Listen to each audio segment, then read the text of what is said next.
Seja muito bem-vindo ao canal da Esporte Serra. A partir de agora estamos recebendo o técnico do Esporte Clube Juventude, Jair Ventura.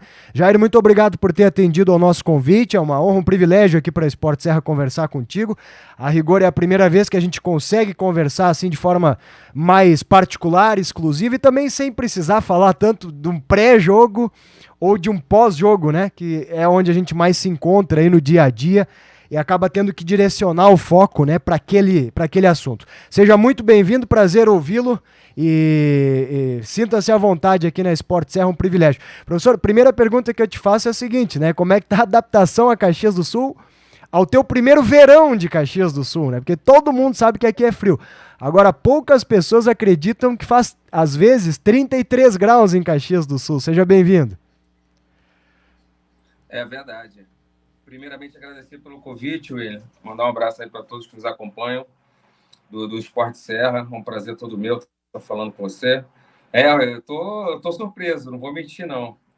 Tá muito quente, né? Tá mais quente que o Rio. Eu tenho visto os jornais aqui e tá falando que Rio Grande do Sul tá o lugar mais quente do Brasil. Mas vamos lá. A gente sabe também que quando o frio chega, ele vem forte. Então, mostra que Caxias é intenso em tudo, né?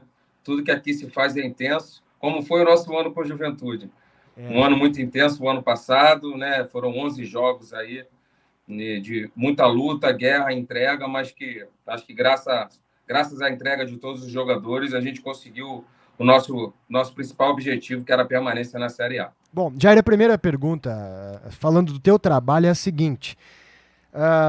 Quando tu negociou aqui com o Juventude, a gente sabe, né, que os termos dessa negociação foram muito distantes daquilo que um treinador da Série A do Campeonato Brasileiro está acostumado a fazer. Trocando em miúdos, o salário que o Juventude te ofereceu não era tão alto quanto o salário de outros profissionais de grandes clubes do futebol brasileiro.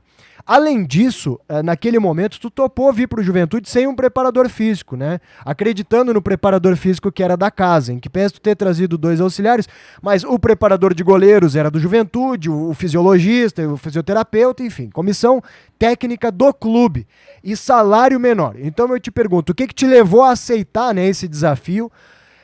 Ainda mais em um momento em que o Juventude brigava para não ser rebaixado. Eu tenho certeza que muita gente até te desaconselhou a vir ao Juventude e tu aceitou esse desafio, né, professor? Com certeza. Seria mentira se eu falasse que foi uma decisão fácil, mas eu apareço para o futebol, né, para o cenário, quando eu sou efetivado em 2016, num grande desafio, quando eu aceito assumir o cargo de treinador do Botafogo em 2016, quando faltavam exatamente um turno para terminar o campeonato, a gente estava na zona do rebaixamento. Foi a decisão mais difícil da minha vida, mas fico feliz que tenha dado certo. Eu assumo na zona de rebaixamento e termino em 5º lugar, né? E mais uma vez assumi na zona de rebaixamento e consegui livrar, assim como foi no esporte também. E estou indo para a minha 2022, vai ser a minha 6ª Série A seguida, William, tirando 2019, que eu não trabalhei por conta do nascimento da minha filha, né?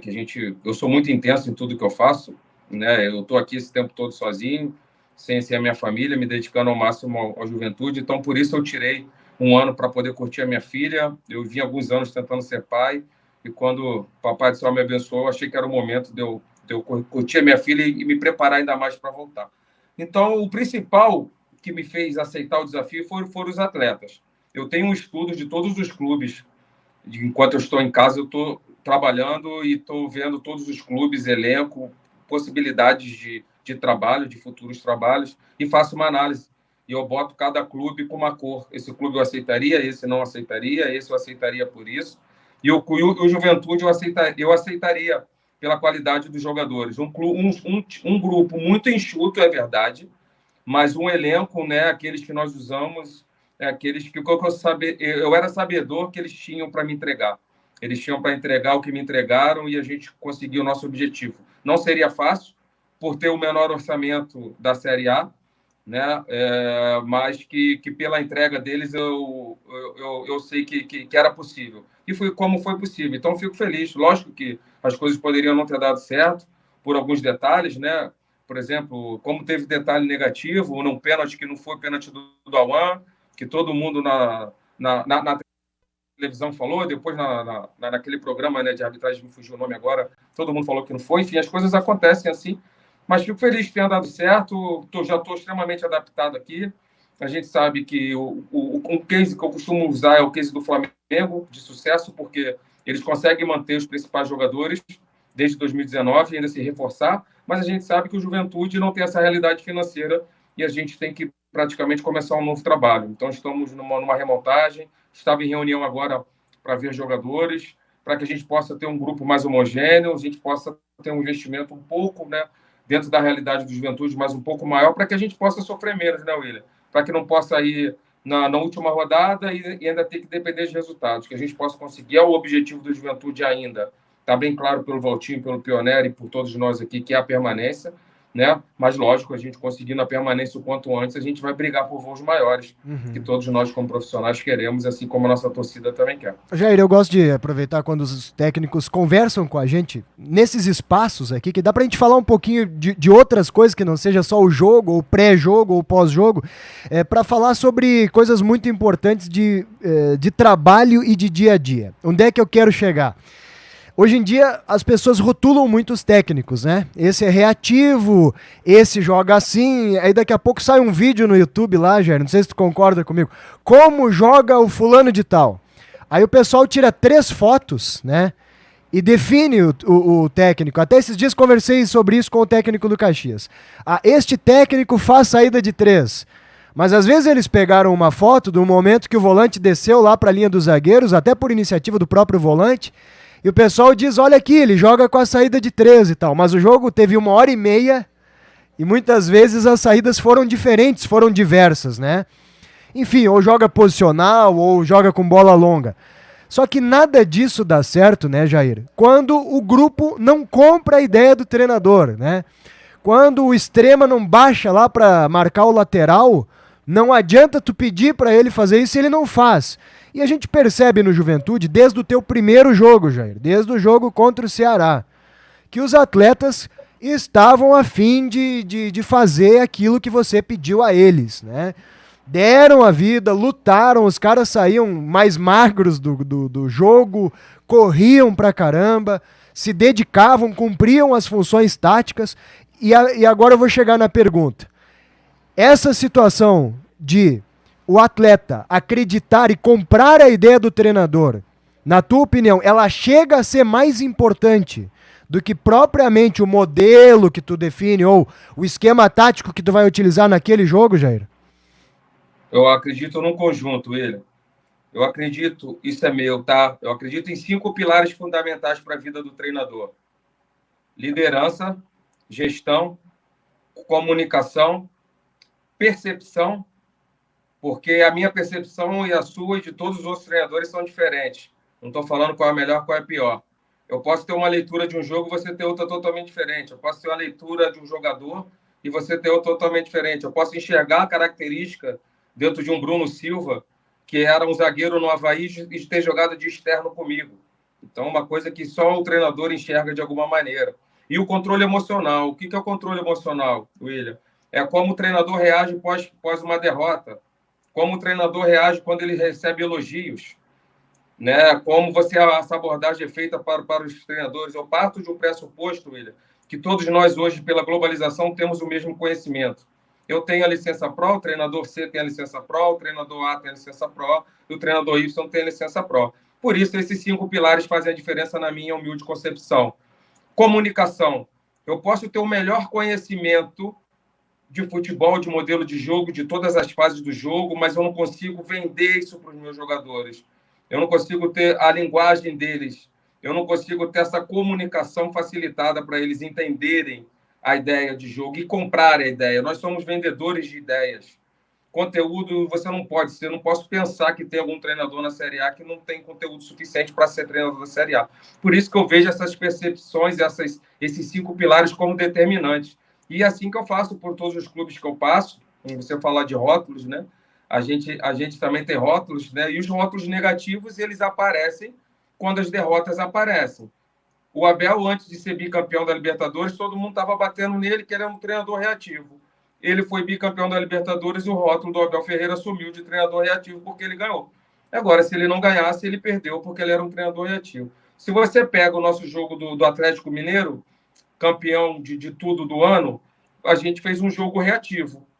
Aí você fala, porra, eu já ia reativo. Aí você pega o Ceará em casa, onde a gente deu 26 finalizações, 70% de posse, e o nosso adversário deu 4 chutes e nenhum no gol. Como é que o cara é reativo se ele dá 26 finalizações e tem 70%? Então, mostra, para quem tem um pouquinho de paciência para entender e ler os jogos, que os nossos trabalhos eles são moldados de acordo com o nosso adversário, que eles são moldados de acordo com as características dos meus jogadores. Eu fiz um post esse dia, né, que o treinador do Real Madrid fez, que ele falou, cara, eu me adapto aos meus jogadores. Isso é certo, William? Não, é o que eu acredito. Eu tenho bons treinadores, amigos, que não abrem mão de um modelo único de jogo. Mas eu sou um cara que eu sou extremamente mutável. Você vai pegar o meu Botafogo, que foi reativo e classificou em primeiro na Libertadores. Em 2018, eu fiz outra Libertadores com o Santos, num modelo totalmente propositivo, classifiquei em primeiro também. Ou seja, você pode alcançar os mesmos objetivos com um modelo de jogo diferente, desde que você tenha jogadores com essas características. É isso que eu acredito na minha carreira e é isso que eu tô levando. Eu posso vir a mudar e ter só um modelo? Posso, mas eu acho difícil, porque eu não posso tentar mudar as características, ferir as características dos meus atletas, e sim potencializá-las. É isso que eu faço, isso que eu gosto de fazer nos clubes que eu passo. Esse post que tu fez aí do Ancelotti viralizou e gerou polêmica, porque tem muita gente que acredita que ele tá errado, que ele é um técnico ultrapassado, que não é assim, que é ele que tem que ter uma ideia e os jogadores é que tem que se adaptar. Mas eu quero chegar na questão da qualidade. Até que ponto a qualidade define e até onde o técnico pode ir, Jair? Porque chega um momento que a qualidade vai precisar fazer diferença, né? Tu pode ter boa comunicação ou mais alguns desses teus pilares que tu estás muito bem desenvolvidos, mas se é o William Mota que tá lá jogando na lateral direita, não vai dar certo, né, Jair? Não vai. Tu pode me convencer da tua ideia, eu posso ter uma boa ideia tática, mas se não tem qualidade, não vai dar, né, Jair? Olha, a qualidade vai facilitar a vida de todos os treinadores. Né? Eu tenho um jogo, a gente no Santos, que o Gabriel ele é expulso ainda no primeiro tempo. A gente estava ganhando o jogo contra o Nacional do Uruguai. E aí, no segundo tempo, a gente com um a menos, eles erram uma bola, o Rodrigo pega a bola, dribla 3 jogadores e cava na saída do goleiro. Mérito total do jogador. Então, assim, mas para você potencializar os seus grandes valores individuais, você tem que ter organização. Eu acho que é um dos rótulos também que eu tenho dos clubes que eu passo, todos os times foram organizados. Todos os times foram organizados. Pode ter propostas diferentes de jogo, mas você sempre vai ver equipes organizadas. Jair, questões específicas, o pessoal tá louco pra saber, né? Qual é o time titular, quem é que vai jogar, mas vamos entrando, aos poucos a gente vai entrando aqui nas questões específicas desse ano. O nosso debatedor aqui, o Ali Vanin, encaminha a seguinte pergunta: quais as lições que a tua passagem pelo esporte te trazem hoje, né? O êxito de 2020 e as dificuldades de 2021. O que isso te traz? Eu acho que eu já até te fiz essa pergunta outra vez, mas não custa perguntar de novo. Até porque tem características de clube, né? O Juventude é diferente do esporte. Mas eu quero te ouvir. O que aquela experiência te ensinou, Jair? Olha, foi um trabalho longevo que eu tive no esporte. Me orgulho que a média de treinador no Brasil são 3 meses. Eu fiquei lá 8 meses, 45 jogos. Foi meu segundo trabalho mais longevo. Fiz 99 no Botafogo, fiz 40 jogos no Santos e ali eu fiz 45. E mostra que a gente tem que estar fazendo grandes trabalhos a todos os momentos. Eu tive uma grande valorização no final do ano com a permanência e um mês depois eu fui demitido. Então mostra que a gente tem que sempre quebrar o retrovisor.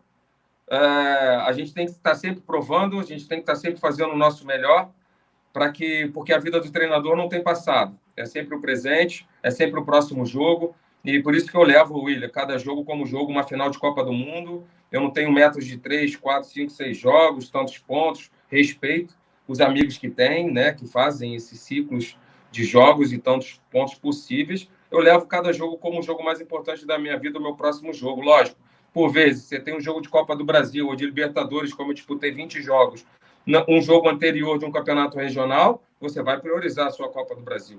Você vai priorizar os mata-matas numa Libertadores, por exemplo, né? Quando a gente saiu para o Grêmio, que foi o campeão nas quartas de finais. Então, assim, não tem jeito. Mas dentro daqueles que iniciam o jogo, eu levo com a mesma seriedade e buscando sempre a vitória. Nesse sentido, o Ali também fez uma pergunta sobre como administrar a arrancada do Campeonato Gaúcho. Tem jogo quarta-feira com o Inter no Jacone. Depois tu vai viajar umas 7 horas para jogar contra o São Luís lá em Ijuí. Volta, vai jogar com o Novo Hamburgo e viaja umas 9 horas para ir lá no extremo norte, Frederico Westphalen, para jogar com o União. Volta, faz 1 ou 2 jogos, não sei, e aí tu vais a, provavelmente, Rolim de Moura, que fica a 500 quilômetros de Porto Velho para jogar a Copa do Brasil. Aí como é que faz, Jair? Administra, coloca um time num jogo, outro time no outro jogo, já tem esse planejamento? O planejamento, como eu falei, é sempre jogo a jogo e eu uso muito. Você falou dos profissionais, né? Que eu trouxe só 2 profissionais e tive gratas surpresas com todos os profissionais que aqui estavam. Eu fui staff muitos anos, né, William? Eu fiquei no Botafogo 10 anos. Eu cheguei como estagiário, aí fui efetivado 4º preparador físico, aí fui observador técnico, analista de desempenho, observador técnico, treinador do sub-20, interino, até ser efetivado em 2016. E eu sempre gostei que os treinadores me explorassem o meu potencial dentro de cada segmento desse que eu trabalhei. E por que agora eu vou fazer diferente? Por que agora eu vou ser o centralizador? Não, meu preparador físico não pode dar treino com bola, porque a bola quem é o responsável é o treinador. Não, por eu ter sido preparador físico, eu vou me meter na carga do treino, meu fisiologista não vai determinar, não vai me ajudar nesse planejamento físico. Não, eu sou o cara que eu vou delegar funções para todos os setores, vou escutá-los, mas lógico que a tomada de decisão vai ser sempre nossa, né, do treinador, porque também quem é o primeiro a perder o emprego é o treinador, né? E quando ele cai, todo mundo não cai com você, né? Falar, vamos sair também, treinador é gente boa, puta profissional, mas vamos sair com ele, né? Em homenagem a ele, mostrar que a gente estava junto. Então, a tomada de decisão é sempre do treinador, mas eu gosto de delegar e dar liberdade para todos os profissionais que trabalham comigo. Ô Jair, como é que é a tua relação com os teus auxiliares? Eu tenho muitos amigos técnicos, treinadores, e muitas vezes, às vezes na madrugada, quando os caras estão com dificuldade de dormir depois do jogo, viu, Jair? Vou confessar isso. O pessoal manda um WhatsApp aí, William, o que achou? Foi ruim, foi bom. Daí os caras dizem assim, e o meu auxiliar, William, 22 do segundo tempo, ele chegava com todas as soluções num tablet pra mim, e aí, né? Ele disse, mas é eu que tenho que tomar a decisão, porque se eu errar, quem vai cair sou eu, né? Ele dizendo exatamente isso. Uma vez o Lisca, que trabalhou aqui no Juventude, ele disse assim, quem cai é o treinador, o auxiliar nunca tá errado. Às vezes, quando ganha, o auxiliar diz, não, o mérito foi meu, porque foi eu que disse pro treinador fazer isso. Mas quando perde, a culpa é do treinador. Brincadeiras à parte, como é que é a tua relação com os teus auxiliares? Até porque tu tem o Emerson Ávila, que é um cara pra lá de experiente, né, Jair? Se bobear é mais experiente do que você em futebol, né? Ele é mais velhinho, né? Eu acho que é uma mescla muito importante, né? Eu, por ser um treinador jovem, ter um cara experiente como o Emerson, é uma mescla bastante interessante. A gente troca muito, né? Nós trabalhamos juntos nas categorias de base da seleção brasileira, 2011, 12 e 13, então já é um cara que eu conheço. E, assim, a gente vê muitas pessoas, muitas comissões com família, pessoas próximas, porque é um cargo muito de confiança. Mas eu não posso só trazer amigos se não forem bons profissionais. Eu tenho como premissa que o caráter está acima de tudo, né? Acima de qualquer qualidade de treino, de leitura de jogo, de percepção. Lógico, eu não posso ter um bom profissional se ele não tem um bom caráter, não é uma boa pessoa, mas eu preciso que ele tenha um bom conhecimento também. E é isso que eu busco na minha comissão, sempre agregar profissionais qualificados, mas que primeiramente sejam pessoas de caráter, de bom perfil, né, que possam estar convivendo nesse mundo tão competitivo que é o futebol. E como auxiliar, a relação é muito boa. eu cobro muito dos meus auxiliares que eles me façam um contraponto. Porque senão é muito fácil. Só falar amém, tudo que eu falo, só balançar a cabeça, não adianta. Eu tenho um orgulho muito grande, não desses 6 clubes que eu trabalhei de Série A, mas sim de ser amigo de todos os treinadores com quem eu trabalhei. Hoje, inclusive, um treinador que é coordenador técnico me ligou para saber a informação de um jogador, né? Eu posso falar, é o René Simões, um cara que foi meu treinador. O Oswaldo Oliveira, a gente já viajou junto. O Joel Santana nem se fala, eu chamo ele de papai até hoje. Né? Enfim, o Estevão, um cara que é meu amigo. Todos. Ricardo Gomes, a gente sai para tomar vinho. É um irmão que eu tenho, enfim. Por quê? Porque, William, eu, como auxiliar, eu sempre dei meu ponto de vista. Eu falava, professor, eu, nesse momento, faria isso. Ele não tem que fazer. Mas eu acho que eu tenho que dar um contraponto. Muitas vezes eles fizeram, e muitas vezes eles foram por outra linha. E é assim que a gente cresce, com diferente, com a divergência, com a diversidade. Né? Então, acho que esse é o papel do treinador. Não só falar amém, mas também se posicionar para que a gente possa chegar a um denominador comum. O torcedor do Juventude quer saber. Agora tu tens um lateral direito, que é o Paulo Henrique, que é bem ofensivo, mas vem aí o Rodrigo, que é um jogador que se sabe que consegue jogar mais posicional, né? O Moraes é ofensivo, o William Matheus é mais posicional, jogador mais de linha de 4 e tal. E aí, Jair, como é que tu vai montar teu time? Tu vai fazer um 3-5-2 para liberar alas? Vai manter a tua linha de 4? Vai jogar com um lateral mais ofensivo? Eu sei que tu não vai me responder isso, mas eu tô perguntando.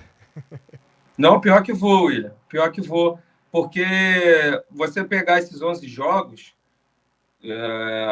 eu sempre fiz isso em todos os clubes que eu passei. Volto a repetir, porque quando a gente fala aqui parece que é a verdade absoluta. Não é a verdade absoluta, mas é aquilo que eu acredito. Eu sou aquilo que os meus jogadores estão no melhor momento. Por que eu não vou usar os dois laterais ofensivos se eles tiverem um bom momento? Né? O nosso último jogo, que era o jogo mais importante do ano, contra o Corinthians, eu fiz 3 zagueiros. Aí você me pergunta, porra, você quer ganhar o jogo com 3 zagueiros? Você pode ser extremamente ofensivo. Eu botei o Paulo, que é um ala, e botei o Capixaba de lateral, que é um externo. Então, assim, se você usa 3 zagueiros e você bota mais um atacante, então você está sendo ofensivo com 3 zagueiros. A gente tem um pouco disso, né? Esse preconceito com a linha de 3, porque quando a gente faz linha de 3, porra, defensivo. Imagino que muitas pessoas devem ter pensado, pô, esse cara quer ganhar o jogo, tem que ganhar o jogo contra o Corinthians, vai com 3 zagueiros, e ganhamos o jogo contra o Corinthians com 3 zagueiros. Então é possível, mas é possível também uma linha de 4, como a gente fez, é possível de diversas maneiras. Eu acredito muito, William, no seguinte, os números que iniciam o jogo, como você falou no início da nossa conversa, o futebol ele é dinâmico. Então, por vezes, se você der foto, print no jogo, você vai ver diversos sistemas a todo momento. Eu tenho uma maneira de atacar. Quando a gente faz linha de 3, você ataca com mais jogadores. Você está atacando com 7 do que quando você defende com 4. Então, você automaticamente está sendo mais ofensivo. Mas se você defende com uma linha de 4, você está sendo mais defensivo, você tem um homem a mais defendendo. Então depende. Eu posso atacar no 3-4-3, eu posso fazer um 4-2-3-1. Eu fiz o losango, né, e liberando o Wesley um pouco mais de 10 aqui, ou o Chico, ou o Bruninho, enfim, jogadores com essas características.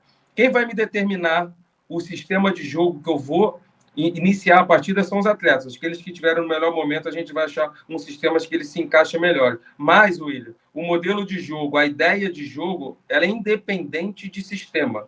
Plataforma de jogo é uma coisa, modelo, o que fazer, um perde pressiona, o que fazer nas transições ofensivas e defensivas em todas as fases do jogo, isso já está implementado para os meus atletas. Não, isso não tem nada a ver com a plataforma que a gente vai Claro. iniciar. Uhum. Plataforma são apenas números que a gente começa o jogo. Sim, isso é o que tu pode mudar, né? E aí eu te pergunto, nesses quantos treinos tu vai ter? 15? Vamos lá, exagerando 15 treinos, né, até a estreia. O que vai ser possível fazer, Jair? Com esses jogadores que chegaram, né? Porque, por exemplo, não vai ter jogo amistoso, não tem nem tempo, né, para fazer isso. Para esse jogo contra o Inter, por exemplo, e depois vai ter viagem, também não vai ter muito tempo para treinar entre um jogo e outro. O que vai ser possível implementar já, agora? Olha, quando eu cheguei, eu fui muito enfático, porque eu trabalho todas as fases do jogo da mesma maneira. É isso que eu estou tentando implementar aqui. um pouquinho de todas as fases do jogo com a mesma intensidade, que eu acho que todas elas são importantes. Você tem que atacar mais, aí você não tem um time equilibrado, você sofre gol. Mas se você só defende, você não faz gol. Você tem a bola parada só ofensiva, você toma gol defensivo. Então, eu trabalho todas as fases com a mesma importância. Agora, pré-temporada, eu já tenho, não vou te falar, mas eu já tenho 4 jogadores que estão no DM. A gente queria que a gente tivesse um jogo treino, mas o nosso jogo de 22 foi para o dia 26, quando a gente foi buscar adversário, já não tinha. Então, assim, a gente tem que se adaptar à nossa realidade, né? Que a gente tem nesse futebol. Que a data muda, que alguns jogadores acabam tendo alguma lesão, e você está montando um time A, você já tem que ir para um time B, e aí você perde o time B, você já tem que fazer um time C, que está acontecendo. Então, a gente está buscando, lógico, uma maneira, uma cara já para a equipe do Juventude, mas criando alternativas que vai ser assim no ano, com cartão, com lesão, com muita viagem.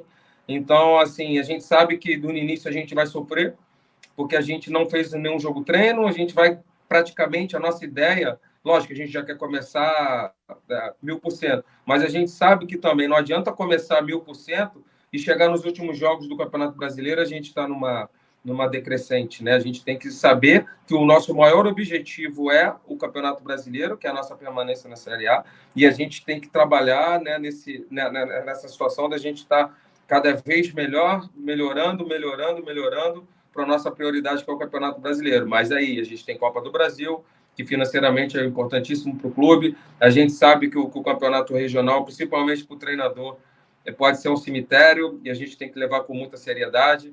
A gente já botou meta de estar entre os 4 primeiros, que a gente tem uma grande equipe, a gente está jogando a Série A, a gente tem essa responsabilidade e não fugimos dela, né? E também temos os nossos outros objetivos. Então é assim, a gente vai dia a dia, sabendo aqueles jogadores que estão no melhor momento. Lógico, quanto antes nós tivermos uma cara, vai ser importante. Mas a gente sabe que isso vai ser tudo mutável de acordo com jogos, viagens, enfim, tudo que vai acontecer. Jair, até que ponto o Campeonato Gaúcho pode ser parâmetro? Pelo seguinte que eu te pergunto. O atual bicampeão gaúcho foi rebaixado, é o Grêmio, né? Foi rebaixado para a Série B. O Juventude foi campeão do interior e tal. Ao mesmo tempo, o Campeonato Gaúcho derruba treinador, né? A gente já viu muitos treinadores que caíram por irem mal no estadual. Então, até que ponto o estadual te dá mesmo referências, né? Tá bom, tá ruim, tá mais ou menos pelo desempenho, a partir do desempenho do estadual, e como é que vocês vão encarar a questão das avaliações de atletas no estadual? Tem jogador que veio para ser observado durante o gauchão, para ver se ele tem condição de ir para a Série A depois? Olha, a vida do treinador é feita de não só nos estaduais, a gente está sempre tendo que provar. E a analogia que eu faço é o Zagallo, né? Você pega o maior treinador da história do futebol brasileiro, o maior vencedor como atleta e jogador, e ele tinha que ir para o meio da câmera e falar: vocês vão ter que me engolir. Você imagina aí o início de carreira, tem só 220 jogos como treinador profissional. O que eu tenho que falar? Se tinha que engolir o Zagallo, imagina eu que estou começando. É a nossa vida, é jogo a jogo, é quebrar o retrovisor e fazer sempre o nosso melhor. E assim como é a vida dos jogadores, não só no campeonato estadual. Em todos os jogos eles têm que estar provando. E aqueles que não provam vão perdendo a oportunidade, vem outro e tem que aproveitar a oportunidade. E assim como a gente é pressionado, o treinador é pressionado por dar resultado, os jogadores são pressionados para ter performance. E aqueles que não têm performance acaba perdendo a oportunidade e os demais acabam passando a fila. Jair, para fechar, como é que tá o teu relacionamento com o Juventude? A gente percebe ali nas redes sociais, eu te sigo no Instagram, né? Te sigo nas redes sociais. Eu vejo que tu tem um envolvimento com o departamento de marketing do Juventude, né? Agora mesmo tá saindo uma campanha de sócio do Juventude, que tu és o modelo. Como tu até dá pra ver que tu tá bem fisicamente assim, né, Jair? Então não é dos piores modelos aí, o Juventude até tá bem servido de modelo. Isso foi um elogio, obrigado. Foi um elogio. Não, mas é que treinador, o cara se preocupa tanto, né? Que às vezes o cara não cuida da parte física. Então, como é que tá o teu relacionamento com o Juventude, a tua integração com o clube, dia a dia, funcionários, torcedores, estrutura? Eu tenho a impressão que tu se adaptou bem aqui, Jair. Não sei se isso é uma verdade ou se é só uma impressão. Como é que é? Não, estou em casa. Relação de amor, a gente sabe, né? Lógico que quando as coisas estão bem, facilitam a vida do treinador, né? Mas que pode ter certeza, deixando um recado aqui, William, para todos os nossos torcedores que enquanto aqui eu estiver, vai ter um profissional que vai se dedicar ao máximo, que vai dar a vida aqui por esse clube, vai dar o seu melhor sempre a cada jogo. Eu sou um cara que eu até queria ser um pouco menos, mas sou extremamente competitivo. Eu não sei fazer nada pela metade, não sei fazer nada que se não for para vencer. Esse sou eu e vou ser assim sempre.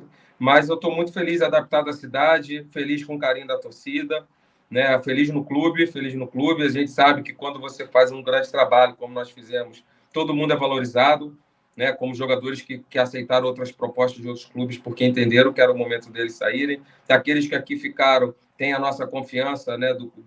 Não só da comissão técnica, mas de todo o clube. E, assim, espero que possa fazer trabalhos longevos, né? A gente se entrega tanto e não tem como a gente não se adaptar, a gente não ter esse carinho, né? A gente teve uma apresentação agora, o nosso presidente com o Valtinho, passaram a história toda do clube, e aí passa o nosso ano, não tem como a gente não se emocionar. Eu até brinquei, pô, vai fazer a gente chorar já na apresentação. Eu sou esse cara que me entrego, que por vezes comemoro de maneiras diferentes, né? Porque eu não estou mais ali, nem sei o que está acontecendo, eu me entrego muito em todos os jogos. E sobre a parte física, cara, é a minha cachaça. Eu consigo ali, eu tenho que malhar um pouquinho para poder esparecer, boto minha musiquinha ali. Queria não pensar no futebol, mas ali já está passando uma série de variações táticas, de mudança de usar jogador aqui, usar ali, como pode ser o nosso próximo adversário. Mas eu acho que essa parte física é muito importante para o mental também. Tu sabe, Jair, não é nenhum preconceito e também isso não é definitivo, né? Tem muito treinador que não é bom fisicamente, que é ótimo treinador, né? Mas eu não sei se tu concorda comigo, mas eu acho que o atleta de vez em quando dá uma olhadinha nessa questão também, porque pelo seguinte, se manter bem fisicamente exige dedicação, né? Foco, determinação, todo mundo que treina sabe disso. E às vezes o atleta deve pensar isso também, né? Poxa, como é que o cara fica me pedindo determinação, entrega, se ele é desleixado com o corpo dele, né? Não sei, eu posso estar muito errado, mas me parece que essa mensagem é passada, assim, subjetivamente, né, Jair? Subjetivamente. Eu nunca tinha pensado nisso, não. De repente eu posso ser, né, uma referência positiva, se bem que eu ganhei 4 quilos, Miliano, nas férias agora, Mas é que Caxias do tendo que Sul correr atrás da minha filha sem parar, não deu também. para emagrecer, não. Mas já estou recuperando, já voltei a treinar, né? E, sim, e aqui a gente come muito bem, né, William? É um desafio, Aqui né? tem muita carne boa, toda hora tem um churrasco, toda hora tem uma comida boa, a gente vai comer e a gente acaba. Então tem que ter um equilíbrio. Eu falei do equilíbrio emocional, né? Nos meus 5 pilares, eu acho que o equilíbrio é tudo na vida, né? Você tem que estudar, você tem que trabalhar, eu tenho que ver eu vejo todos os nossos jogos, eu vejo de 4 a 5 jogos do meu adversário, mas eu também tenho que, não só por estética, mas por qualidade de vida, né? Eu tive o Oswaldo, que teve um problema cardíaco, o Renato Gaúcho teve um problema cardíaco, o Ricardo Gomes, que é meu irmão, teve um AVC, a gente vê o Lopes, botou 2, 3 stents, diversos Murici. treinadores com problema de saúde, né? Que a nossa vida é sob pressão todos os dias. Então, assim, é uma coisa também que não só por estética, mas sim por qualidade de vida e saúde, né? Acho que hoje o treinar é muito importante também e aqui importante, endorfina me faz dar um sentimento muito bom e me tira um pouco dessa pressão quando eu faço meus Em treinos. que pese Caxias do Sul não ser convidativa, se manter bem fisicamente, porque tu falou se come bem. Eu já descobri que tu é um apreciador dos vinhos, e aí vinho é em Caxias do Sul. E tu não vai atrás que vinho não engorda, porque vinho engorda, viu, Jair? Se o cara ficar tomando muito vinho, o cara fica gordo também. Mas tu tá no lugar certo, viu? Caiu no lugar bom dos vinhos. Ainda mais se fosse em Bento Gonçalves, seria melhor ainda. É verdade. E a gente não come vinho com alface, né? Tu não abre uma alface americana e toma um vinho, né? Você quer Não, uma carne, você quer não. um queijo. Então, assim, por isso o equilíbrio. Eu falei do equilíbrio. A gente tem que treinar para a gente poder tomar o nosso vinho e comer a nossa Isso aí. carnezinha, que é bom também, né? A tua filha, eu vi ela imitando a tua comemoração no gol da permanência ali, né? Ela vai vir pra cá ou vai permanecer no Rio de Janeiro nessa temporada, Jair? Não, vem. Tô morrendo de saudade, né? Ficou igual, né, William? Comemoração, né? Ficou engraçado demais. Jairzinha? Não, vou trazê-la, né? Vou trazê-la, né? É difícil ficar longe, né, cara? E essa idade já tá com 3 anos e meio. Cada semana que passa, ela já tá diferente, dá umas pichadas. já, já começa a formular frases diferentes. Então, assim, a gente já estou vendo para trazê-lo quanto antes. Jair, muito obrigado, viu, por ter atendido o nosso convite. Teria outras perguntas. Por exemplo, ali na virada do ano, todo mundo queria o Jair Ventura em Porto Alegre, né? Os colegas da capital já estavam vendendo o Jair Ventura para o Inter, Jair Ventura para o Grêmio. No fim, eu nem sei se chegou proposta para ti ou não. Mas a gente conversa mais sobre isso outra hora, até porque não se confirmou, e o importante é que tu estás no Juventude e hoje o teu trabalho é aqui e o foco todo é aqui, né? Então, muito obrigado, viu, Jair, por ter atendido o nosso convite. É uma honra, um privilégio a gente ter conversado. A tua relação com a imprensa de Caxias é ótima, é maravilhosa com a gente, de respeito, de entendimento, né? De saber qual que é a função de um, qual que é a função de outro. A gente não teve problema nenhum. Dividimos até uma viagem, né, que foi aquela para Chapecó, que é uma coisa que foge da rotina, e o Juventude gentilmente nos convidou para ir junto e deu tudo certo, uma convivência ótima. Então a gente só tem a agradecer aí pela forma com que tu trata a gente e a gente espera retribuir esse respeito e esse carinho aí. Obrigado, viu, Jair? Mais uma vez e um excelente ano para ti e para toda a tua família nesse 2022. E até a próxima. Obrigado, William. Eu que agradeço pelo convite. Sempre bom falar de futebol. A gente se conheceu um pouquinho, né? Acabar conhecendo um pouquinho mais, né, da gente, assim. Fico feliz pela oportunidade. E só queria falar uma coisa. Muito se fala, vocês da imprensa, né? Ah, vocês da imprensa, a gente aqui. Eu vejo que nós somos uma coisa só. Porque nós, como clube, e vocês como imprensa, nós somos a comunicação como um todo. Nós levamos a comunicação para os nossos torcedores, para todos os amantes do futebol. Então não tem vocês, somos nós. Então eu sei que quando as coisas não acontecerem, eu vou receber críticas, isso faz parte. Como eu também, quando eu recebo elogios, eu não me acho o melhor treinador do mundo. E quando eu perco, eu também não me acho a pior pessoa, nem o pior treinador do mundo. Faz parte, sei conviver. Em 2005, eu fiz meu primeiro curso de treinador, eu já sabia que ia ser assim.